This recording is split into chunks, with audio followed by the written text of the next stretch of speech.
Hoy vamos a hablar de Industria 4.0 y talento senior. Bienvenidos a Emprendedores Senior, el podcast de Elefantes Solidarios. Buenas tardes, buenos días, buenas noches, según la hora en que nos escuches o el lugar del mundo en que nos escuches. Estamos en un nuevo episodio de nuestro podcast y hoy nos desplazamos virtualmente a Barcelona para hablar con un profesional, con un industrial, con un especialista en el tema que anunciábamos en la introducción. Buenas tardes, Javier. Hola, ¿qué tal? Buenas tardes. Muchas gracias por tu tiempo, muchas gracias por participar en nuestro podcast. Y cuéntale a la gente que nos escucha o que nos ve en vídeo, ¿quién es Javier Nadal Ferrer? Bueno, gracias a vosotros por la atención y el tiempo que me dedicáis. Y bueno, ¿quién soy yo? Al final me defino como un hacker corporativo para la transformación industrial. Yo soy una persona que mi visión siempre ha sido la mejora continua y el autodesarrollo personal para alcanzar lo que el Kaizen, ¿no? Yo también vengo mucho de la escuela japonesa. Y esta visión que tengo siempre ha transformado en una misión, que es hacer de la industria un ejemplo de prosperidad, competitividad y sostenibilidad para la sociedad. ¿Vale? Es quien soy y cómo veo las cosas. Me parece sumamente interesante. Tú estás en un sector del cual reconozco que no tengo toda la información que me gustaría, pero que tiene, por lo menos a nivel de prensa, tiene fama de que destruye talento senior. ¿Eso es así? Yo no tengo esta percepción, pero sí que es cierto que a nivel global, a nivel transversal, se ve que el senior es un perfil que está en cierta manera desahuciado, es un perfil que se rehúye, que se apuesta mucho más por un talento, una capacidad joven, cuando yo creo personalmente que los seniors de nuestra edad somos una generación única en la historia de la humanidad. Y lo digo así como tal, porque nosotros fuimos una generación que nacimos y estudiamos de manera analógica, ¿vale? Y esta franja de edad entre los 45, 55 años, 56 años, nos hemos convertido en digitales. Y somos una generación que sabemos convivir, sabemos interactuar, sabemos mezclar eh, los conocimientos analógicos con las posibilidades digitales. Yo no considero que estemos en una transformación digital, yo considero que estamos en un cambio de era, porque al final los conocimientos son los mismos. O sea, si yo muchas veces me imagino que habría hecho un Gauss o un Newton con una calculadora nuestra o con un iPhone, ¿no? Al final lo que están haciendo estas herramientas digitales es acelerar todos estos conocimientos analógicos para que vengan cada vez más, que te arrollan, ¿no? Que te atrapan, que te superan, ¿de acuerdo?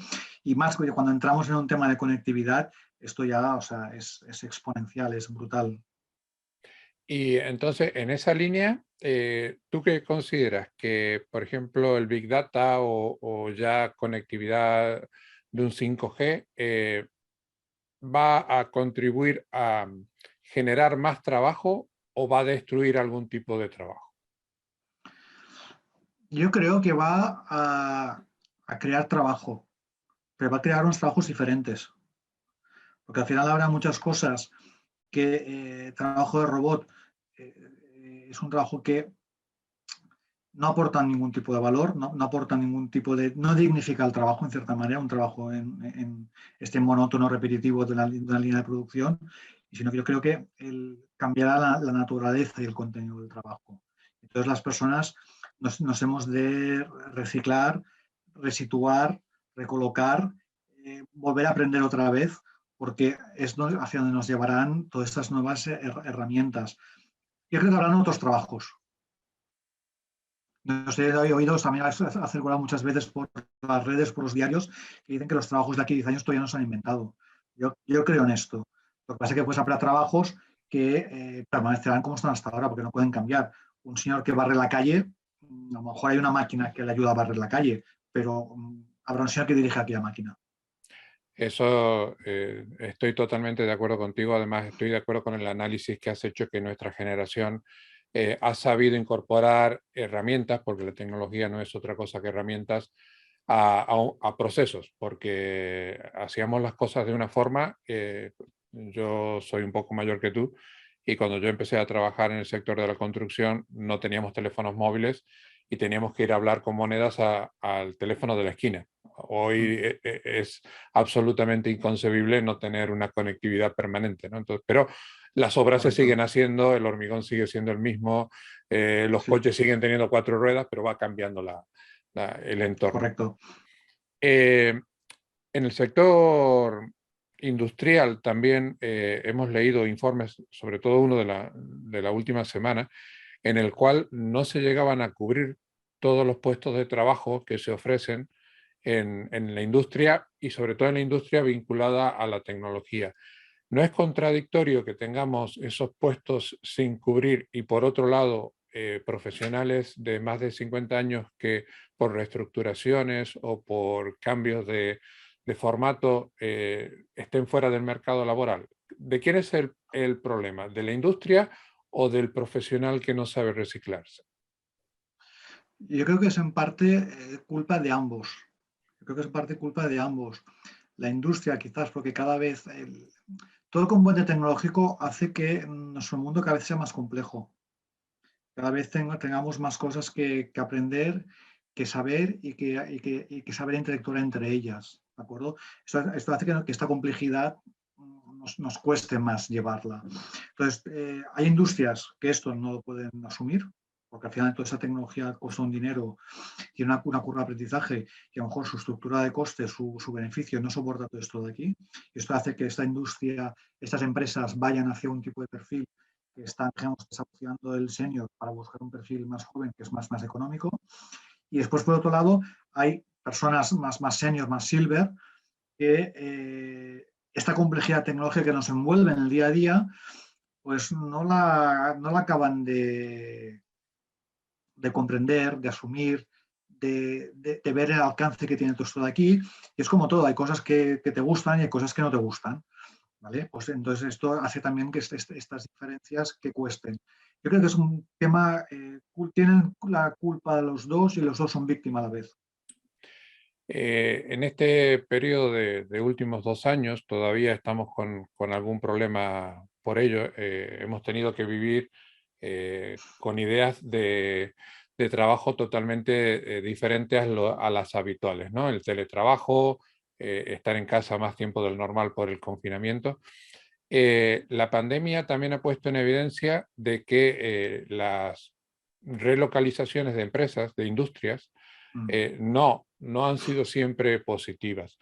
¿Tú crees que este cambio de tendencia a nivel de decisiones estratégicas, de no tener toda la fabricación, por ejemplo, en China, va a ser algo que se va a ver en los próximos años o es algo que solamente tenemos la percepción ahora por la pandemia tan cercana?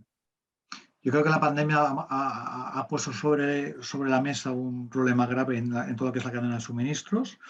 No solo la pandemia, sino que acabamos de salir de la pandemia y un barco se queda cruzado en el canal de Suez y nos bloquea el mundo entero. Yo creo que al final el futuro va hacia un futuro donde, como decía en Toyota, tú en fabricar donde vendas. O sea, al final vamos hacia una globalización de estilos, de conceptos, de modelos, de productos personalizados ad hoc. Yo creo que el futuro de la industria, y no será un futuro muy lejano, pasa por una masificación de la personalización. Pasa por ofrecer productos para el cliente que te lo pide y dárselo lo que te pide. Esto ya nace desde el principio en todo lo que es la concepción del producto y parte mucho de tener ideas muy claras en temas de estandarización y después cómo personalizarlo. Y después también lo que veo, que esto también lo vi gracias a trabajar en empresas multinacionales, el tema yo creo que al final los caminos óptimos de fabricación de un producto o un servicio, al final son unos o pocos. Yo siempre hago la analogía con la Fórmula 1, le digo por qué los Fórmula 1 son todos iguales o muy parecidos. Y es que hay dos motivos muy claros. Uno, porque hay un reglamento que les obliga, y dos, porque hay unas reglas de la física, la química, la mecánica, que son iguales para todos y hace que el camino óptimo sea uno. Entonces, por esto hay esta convergencia de cosas. Entonces, yo creo que el futuro de las industrias pasa por un tema de clonar plantas industriales y exportar tecnologías y procesos a diferentes puntos donde se venda el producto. Después el producto lo vas a concebir para que sea escalable, para que sea modulable, para que sea personalizable. Digamos que, por ejemplo, lo que en su día fue un hito en la fabricación de zapatillas, como Nike, que tú podías personalizarla hasta el extremo, sería extrapolable a otros sectores, ¿no? Que yo podría personalizar un coche o podría personalizar Pensamos en un una coche, pensamos en cafetera. unas bambas, podemos pensar en unas gafas, en una pieza de ropa o incluso en una terapia médica. Vale, perfecto. Y en ese sentido, a nivel tecnológico, la conectividad o el desarrollo del diseño 3D puede hacer que España, que no es un país altamente industrializado, sí sea un país de generación de diseño industrial. A ver, en España siempre ha habido una tradición de diseño industrial. O sea, aquí hay que recordar, yo lo sé en casa, por ejemplo, porque mi abuelo y mi padre trabajaron en maquinista. El maquinista tenía una escuela de aprendices de maquinista y de formación de técnicos y profesionales que era reconocida a nivel europeo. SEAT la tiene, si no estoy equivocado todavía, tiene una escuela de formación que es muy reconocida.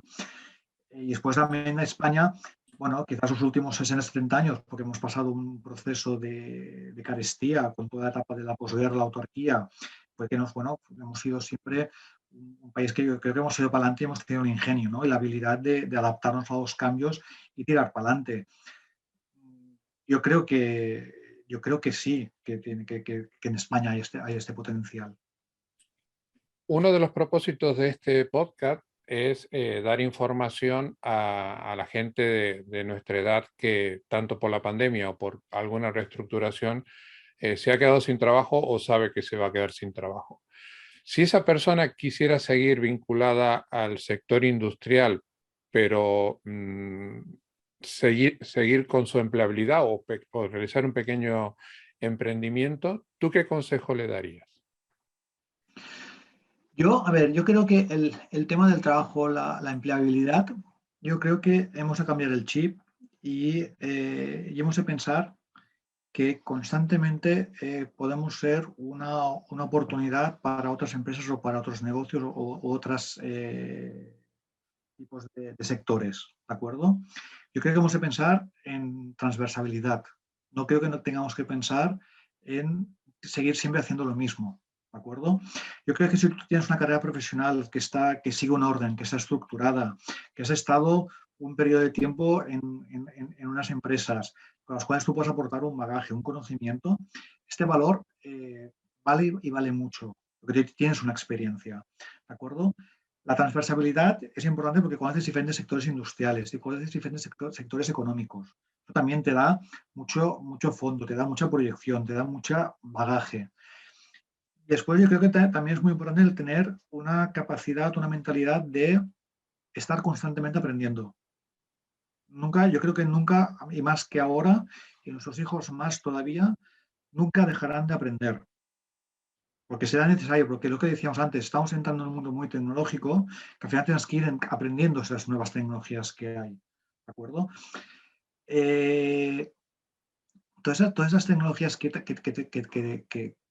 obligan a aprender, ¿vale? Te hacen tener, sobre todo al final, o derivan sobre todo en una actitud. Esta actitud es una actitud yo creo que ha de ser una actitud de generosidad, ha de ser una actitud de perseverancia, ha de ser una actitud de poner en el foco a las personas. Entonces, si tú eres capaz de no perder estos ideales, estos conceptos claros, yo creo que tu perfil laboral será un perfil atractivo siempre. ¿Por qué? Porque podrás aportar. Yo creo que hemos de olvidarnos del concepto, yo trabajaré en la industria para siempre y a ver qué me da la industria.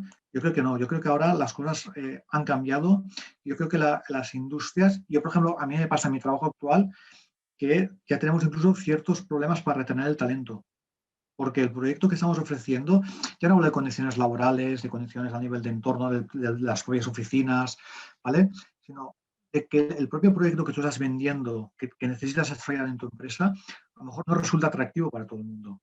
Y entonces, digo, esta retención del talento yo creo que será algo que cada vez irá más, porque sobre todo las generaciones más jóvenes que nosotros tienen otras prioridades, tienen otros ideales muy diferentes de los nuestros. Y esto creo que los senior, en cierta manera, hemos de aprender estas generaciones más jóvenes en este tema de actitudes. Yo creo que lo más importante al final, a día de hoy, es tener una actitud hacia las cosas, y ver qué puedes aportar. Yo creo que después las cosas, si tú eres generoso y das, al final te vuelven. Al final la sociedad, las personas somos agradecidas y recordamos quién nos ha ayudado en un momento de dificultad. En esa línea, y que has hecho mención al tema de los jóvenes, si miramos cómo se trabajaba hace un montón de tiempo, sobre todo en industrias de mediano tamaño, estaba el experto y el aprendiz, ¿no? En el sector tecnológico, la percepción que tenemos es que eso se ha perdido porque no se fomentan lo suficiente los emprendimientos mixtos o las colaboraciones mixtas, ¿no? Del senior y el junior. ¿Por qué crees que no pasa esto? ¿Por qué crees que la administración, que yo creo que es la que debería dar el primer empujón, no fomenta lo suficiente el emprendimiento tecnológico mixto? Bueno, porque la tecnología es cara, es compleja y cuesta alcanzar esa tecnología. Entonces, yo creo que al final el fin no es la tecnología, sino el fin es lo que tú quieres hacer para ofrecer algo o cubrir necesidades que puedan haber en la sociedad y en las personas.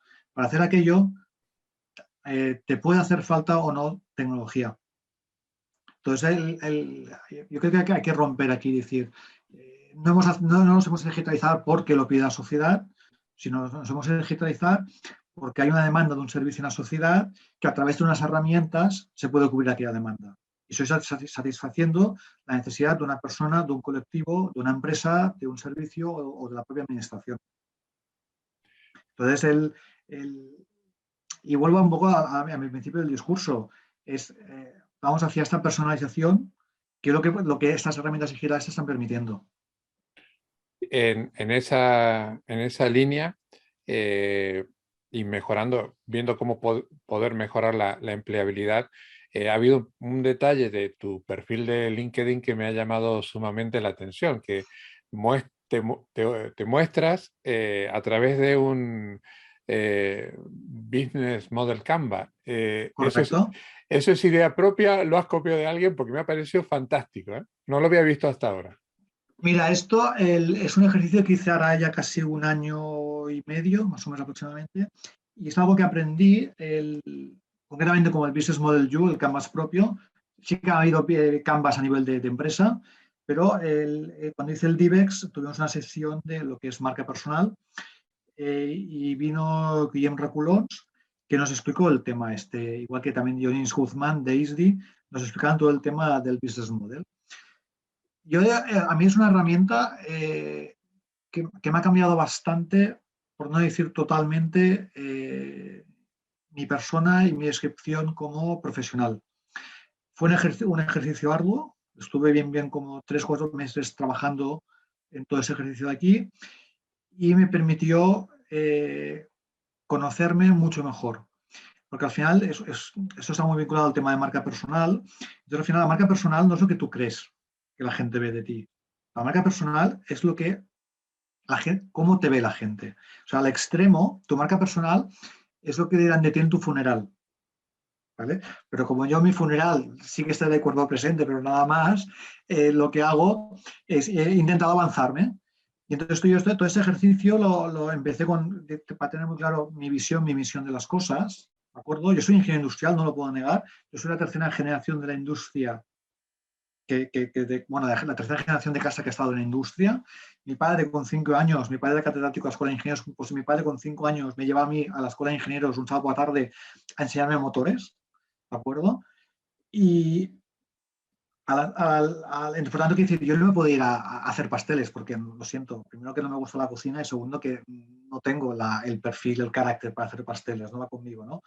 Entonces, al hacer ese ejercicio del business model eh, empecé cómo me veía la gente. Y al hacer esto de aquí, yo digo, yo tengo claro que soy una persona de industria y no lo puedo negar. Yo siempre seré industrial. Y, y, y después, no solo de la industria, sino que la industria es fácilmente exportable a otros sectores. Porque al final lo que hacemos los ingenieros industriales es hacer procesos. Los hacemos muy bien. Ponemos cajitas ordenadas con órdenes y números y producciones y ritmos y cosas y tal, no sé qué. Y al final piensas que un bar al final es un proceso igual. Y tiene unas cajitas que esto nosotros lo analizamos muy bien. Entonces, al hacer este business model, bueno, me sirvió a mí para conocerme mucho más, me sirvió para explicar cosas que me habían pasado en mi vida que resulta que las entendí porque me habían pasado, o cosas que había estudiado porque tuve la necesidad de estudiarlas y después las he encadenado y no he visto, que hablabas antes a nivel de la empleabilidad, que he mantenido todo un guión de trabajo continuo en mi vida profesional y todo tiene una armonía y una coherencia, ¿de acuerdo? Y este business, bueno, pues yo es una herramienta que recomiendo hacer. Y este business a lo mejor es el business de ahora mío, que no tiene por qué ser el mismo de aquí 5 años, puede cambiar. Entonces, con todo esto, y volviendo a enlazarlo con la empleabilidad, ¿qué pasa? Cuando tú buscas empleabilidad o dónde puedes trabajar, has de cambiar el chip y pensar, ¿dónde un perfil como el mío, con lo que soy capaz de dar, quién lo puede necesitar? En vez de buscar la oferta, ves a buscar la demanda. Es Entonces, algo de ves a que, buscar, es algo es que, darle la vuelta, es dar la vuelta, es ver, es buscar un poco el océano azul. ¿Dónde sí, hace falta un perfil como el mío? Pues de aquí te saldrán o puedes encontrar oportunidades. es lo que tratamos de inculcar en esta asociación, porque creo que estamos en un momento donde eh, lamentablemente el mercado laboral no deja de ser un mercado que se mueve por oferta y demanda, ¿no? Entonces, si tú solamente te limitas a enviar un currículum o como extremo un videocurrículum, no vas a conseguir nada. Pero si haces una búsqueda proactiva, lo que tú acabas de decir, incluso hasta promocionando un puesto de trabajo que no existe, pero que tú tienes la capacidad de llevar a cabo en un entorno favorable, creo que la empleabilidad mejora muchísimo. Correcto. Y una cosa que veo, por ejemplo, que antes hablamos también a nivel de administración y tal, yo, por ejemplo, lo veo con las universidades, también tienen un trabajo también que tampoco es fácil, ¿eh? No, tampoco las quiero culpabilizar, ¿no? Pero al final vamos cada vez más a un mundo de relaciones interpersonales, cada vez más. Y entonces en las universidades, cuando estuve en la escuela de ingenieros, yo me harté de hacer matrices, derivadas, integrales y límites y dibujar, me harté. Y yo en mi trabajo profesional he hecho límites, he hecho integrales y he hecho matrices, las he hecho. Y al final, yo que tengo 53 años, todavía es el momento que me encuentre con un problema que no sé la solución en algún libro, en algún catálogo, ahora en Internet, lo que no está en Internet no existe, ¿vale? Que no he encontrado la solución allá, ¿vale? Al final, donde no he encontrado la solución es en las relaciones entre personas. Yo creo que a los técnicos, yo esto con el tiempo lo he ido aprendiendo, me ha costado, pero al final lo he ido aprendiendo y yo creo que lo he conseguido razonablemente bien. Yo creo que en las universidades, y sobre todo en las universidades técnicas, porque además vamos hacia una sociedad cada vez más tecnológica, puedo decir, de las matemáticas, las ciencias, la ingeniería, las matemáticas, yo creo que también habría que enseñar perfiles o conocimientos más humanistas y más de filosofía para saber relacionarnos mejor, para saber entendernos y comprendernos mejor entre las personas. Yo creo que Y, como lo aprendí mucho de los japoneses, el tema de la empatía es lo que, como dicen los japoneses, es ponte en mi vientre para entenderme a mí. Y esto creo que en esta sociedad nos falta. Al final, tú cuando hablas un foro que puede ser un LinkedIn, puede ser un Instagram, puede ser un WhatsApp, al final estas redes son canales de comunicación para las personas. Y esto no sustituye que al final, si yo me bajo a Sevilla, yo me encuentre contigo para ir a tomar un café o para comer. Una cosa no sustituye a la otra. Yo he hecho amistades por redes, a través de LinkedIn, he conocido personas que al final hemos coincidido y nos hemos visto ya físicamente más una vez personalmente. O sea, hemos encontrado otro canal de comunicación. No es el canal de comunicación. Absolutamente. Y yo que soy también ingeniero, echo en falta porque lo he tenido que aprender por fuera de la universidad, en la vida profesional, que no te enseñen a expresarte correctamente en público, no te enseñen a vender correctamente tu idea, cosas que da igual la profesión, pero hay que saber hacerlo, hay que saber lo que tú dices, comunicarse, interrelacionarse. Hoy por hoy no se entiende ningún puesto directivo en el cual no convivan personas de distintas edades y de distintas formaciones. Y un directivo tiene que saber gestionar personas. Y eso muchas veces Absolutamente. se deja de lado y Absolutamente. se pone el peso en la parte técnica. Eh, Absolutamente. Y además, digamos, las generaciones jóvenes, estructuras matriciales muy jerárquicas, muy militares, no las quieren. No las quieren para nada. Y son los motivos por los cuales cuesta retener el talento. Porque gente joven las pones, no sé, yo tengo, mi hijo va a hacer 19 años, mi hijo ya no lleva reloj de pulsera. Él, o sea, no le cabe en su cabeza porque es que no lo necesita, lo tiene en el móvil, ¿vale?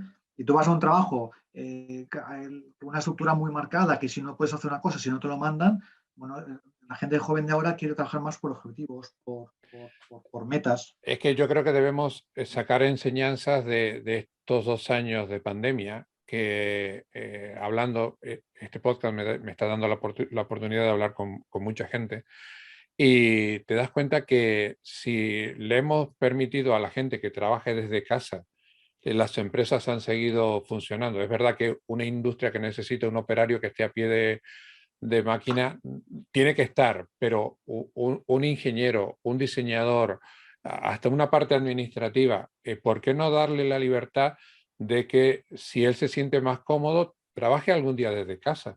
Porque eso de calentar la silla es de otro siglo. Sí, Y la gente joven correctamente. viene con ese chip ya incorporado, ¿no? Entonces, ahí es donde creo que los seniors deberíamos también tener nuestra predisposición a la colaboración con los jóvenes para que esa colaboración sea absolutamente beneficiosa. Absolutamente de acuerdo. Además, nosotros los senior, también nos debemos de ver hacia los jóvenes como desde dos puntos de vista. Uno, como maestros, enseñar, aportar nuestra experiencia. Y dos, también somos un buen puente intergeneracional. Nosotros podemos ser una imagen, un ejemplo a seguir para los jóvenes. Y yo cuando trato con gente joven, de cierta manera, yo veo que ellos lo están esperando. Y si tú les aportas y enseñas, oye, la gente corresponde y es agradecida. Y es agradecida. Y después de ellos ves que te enseñan otras cosas que tú también tienes que aprender de los jóvenes. ¿Eh? Porque yo veo, por ejemplo, las habilidades de mi hija, que tiene 13 años, en temas de navegar por Internet. Mi hija me pasa por delante. Yo a veces cuando la miro estoy atenta a ver si me enseña otra cosa más, ¿vale? Para no perder el ritmo.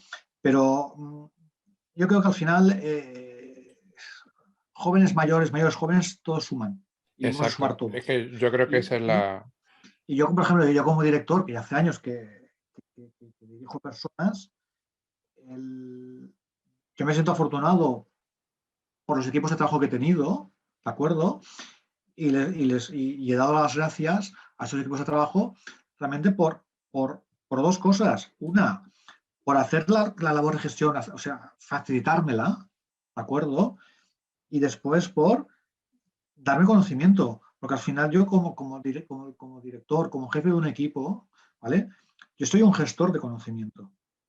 Yo no sé todo. Evidentemente sé cosas, pero por eso yo tengo un especialista mucho en métodos y tiempos. Que aquella persona sabe un montón de métodos y tiempos. Cuando estaba con temas de vía, había un señor que sabía muchísimo de vía, ¿vale? A mí aquellas personas me aportaron muchísimo. Y esto yo tengo que estar agradecido, eso de aquí. ¿Por qué? Porque te han enseñado, esa es una experiencia que tengo. Y esto al final yo vuelvo ahora, yo creo que estamos volviendo, y quien no lo vea, otra vez a poner a la persona en el centro. Y lo que decía antes, la tecnología no es el fin son las personas. La tecnología no deja de ser una herramienta. Nos estamos quedando sin tiempo y no quiero dejar de hacerte dos preguntas. Dime. Hemos hablado de Internet, de la posibilidad de acceder a un montón de conocimientos. ¿Qué mercado o qué país deberíamos tomar como modelo de la gestión de talento senior? Uf. Yo hablaría de países nórdicos de Europa, Alemania, Austria y también en parte Estados Unidos. También después, por ejemplo, cuando estuve en China, me sorprendió el gran respeto y cuidado hacia las personas mayores. Allá una persona mayor es una institución. Ella se respeta. ¿Por qué? Porque tienen experiencia. Sí, es un tema cultural, ¿no? Exacto. Eso, lamentablemente, en algunos sectores lo estamos perdiendo y lo estamos perdiendo porque cuando se hace una reestructuración en las empresas, normalmente se empieza no por el que menos sabe, sino por el que más cobra. Eh, es un Correcto. gravísimo error que cometen Exacto. Sí, muchísimas señor. empresas, ¿no? Que reemplazar a un señor que factura 4 por 2 junior de 1,5, esto no es matemática, eso no funciona, no funciona así. Exacto. Y por último, si un profesional senior del sector que sea te preguntara a ti con la experiencia que tienes en el sector industrial, ¿en qué sector formarse o en qué sector reinventarse profesionalmente? ¿Qué le recomendarías? A ver, un poco a ver, lo que he dicho antes. Mira tú lo que tú eres capaz de aportar, quién lo necesita. Porque es que a lo mejor no te puedes imaginar en qué sector puedes llegar a parar. Entonces, si me has hecho lo mismo, pues a lo mejor hay otro sector que necesita algo muy parecido a lo que estás haciendo tú. Entonces, has de tener la habilidad para saber importar aquel conocimiento en tu sector hacia otro tipo de sector. Yo, por ejemplo, a mí, eso me pasó mucho cuando entré en Metro de Barcelona, que me decían, ¿me vas a hacer mantenimiento? Yo venía de la industria, de hacer coches, motos, máquinas, procesos, líneas de producción y tal. Y me decían, pero mantenimiento no tiene nada que ver con una fábrica. Y yo les decía, digo, pues no, digo, ustedes muy equivocados. El mantenimiento es como una fábrica. Al final yo, haciendo el mantenimiento en el metro de Barcelona, que mantenía la vía, yo decía, yo lo que estoy vendiendo son minutos de disponibilidad de la vía para que pase el tren. Y eso tiene una serie de procesos. Y yo cuando hacía un plan maestro de producción del mantenimiento de la vía, pero claro, pero ¿cómo lo puedes comprender esto? Bueno, pues este es igual de fácil. Yo tengo que dedicar unos recursos, que son unas horas, vuelvo aquí a mi idea de los procesos con las cajitas y las personas y los ratios, pues lo traducí en un plan maestro de producción. Y con aquello también se hacía un plan de mantenimiento, que eran las intenciones, lo traducíamos en ese plan maestro de producción, que era lo que íbamos a hacer, las necesidades y calculábamos. Entonces, yo también viví las ampliaciones en el Metro de Barcelona con la línea 9, ¿de acuerdo? Cuando decían que también llevaba toda la parte del mantenimiento de la energía de alta tensión, cuando entraron a una nueva estación, decía, hombre, yo no hacía la regla de 3. Porque yo decía, a ver, esta estación nueva, ¿qué tiene a nivel eléctrico? Tanto. Entonces yo sabía que un transformador al año me necesitaba tantas horas de mantenimiento. Preventivo, correctivo, legal, lo que fuera. Entonces yo hacía el inventario de la estación y evaluaba el número de horas para hacer aquella estación. Y no era una regla de 3. Eran sumas ordenadas de las cosas, los conceptos. Pero diciendo, al final eran procesos y tienes que tener muy claro cuáles son los KPIs de tu negocio o de tu business o de tu proceso para transformarlo. Y entonces no todo eran reglas de 3 o multiplico porque toca. No, es hacer las cosas de manera ordenada y ver aquello que sabes hacer, aquellos procesos, cómo son aplicables en otro sitio. Y pasa lo mismo a veces, yo también digo lo mismo en casa, cuando limpias la cocina. Pues yo al limpiar la cocina tengo un método para limpiar la cocina. ¿Por qué? Porque sé que es el método más eficiente para limpiar la cocina, que me lleva menos tiempo y que hago menos zafarrancho en la cocina. ¿Por qué? Bueno, porque aquello que yo sé hacer, que es organizar, optimizar procesos, pues al final en mi vida, en mi día a día, pues lo he aplicado un poquito hasta donde me dejan en casa, ¿no? Pero pasa, es esto. Y además eso va unido al ahorro de costes, que también es Correcto. extrapolable a casa, ¿no? A mí que me gusta mucho el deporte, José, aparte vamos en bicicleta y tal, no sé qué, a veces cuando organizo excursiones por la montaña andando de trekking, claro, a lo mejor a veces somos un grupo, siempre somos amigos, nos conocemos, pero a veces viene gente nueva, ¿no? Y entonces, bueno, es un tema de gestión de colas. Cuando organizas la fila andando por la montaña, por el sendero, pues yo no, al final del momento digo, para un momento, oye Juan, ponte delante y tú, María, ponte detrás. ¿Para qué? Pues bueno, digo, pues pongo a lo mejor el más lento lo pongo delante para que marque el ritmo de la excursión y no se me alargue el grupo. Ahora, si es un camino que es fácil, que no hay pérdida, pues oye, que cada uno corra lo que quiera. Pero si me voy metiendo por senderos por el medio del bosque, a mí no me interesa perder el grupo, entonces veo, pues hago gestión de colas. El lento delante me marca el ritmo. Además, si el lento lleva mochila, le cojo la mochila, se la llevo yo para ir más rápido. ¿Vale? Es que los ingenieros, lamentablemente, somos ingenieros 24/7. Exacto. Eso no lo podemos evitar. Oye, Javier, ha sido un placer hablar contigo. No quiero Igualmente. terminar la entrevista sin que nos recomiendes un libro, una serie o una película o las tres cosas, lo que a ti se te ocurra. Mira, yo de libro, que es quizás como empezó todo esto conmigo, un libro que es de Thomas Friedman, La Tierra es plana. Explica muchos desencadenantes de lo que ha ido pasando en los siguientes años, ¿no? Y después también, si me permites, yo recomendaría un documental que es El dilema de las redes en Netflix. El dilema de las redes. Perfecto.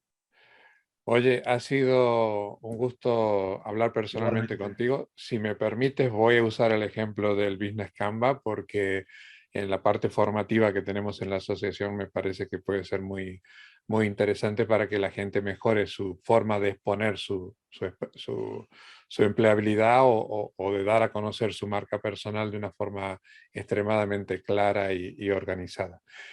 No es un ejercicio fácil, ¿eh? No, eso requiere, para hacerlo bien requiere tiempo y meditación. Y si te parece, como creo que a mí me ha sabido a poco este café, nos emplazamos para dentro de un tiempo tomarnos un segundo café, hacer una segunda parte de esta entrevista, porque creo que la gente que nos escucha o que nos ve va a coincidir conmigo de que podemos seguir ampliando conocimientos. Mucho gusto, muchas gracias, encantado. El café me ha sentado muy bien y oye, repetir, yo sin ningún problema, cuando queráis, las veces que queráis. Entonces, si te parece bien, nos vemos en un próximo episodio. Muy bien, José, gracias. Gracias a todos. Querido oyente, nos gustaría saber tu opinión sobre los temas tratados en nuestro podcast. Y también te pedimos de que te suscribas al canal en donde nos escuchas, que nos des la máxima puntuación, para que de esa forma crezcamos en relevancia y más gente sepa de nuestro podcast Emprendedores Senior. Mil gracias y te esperamos en el próximo episodio.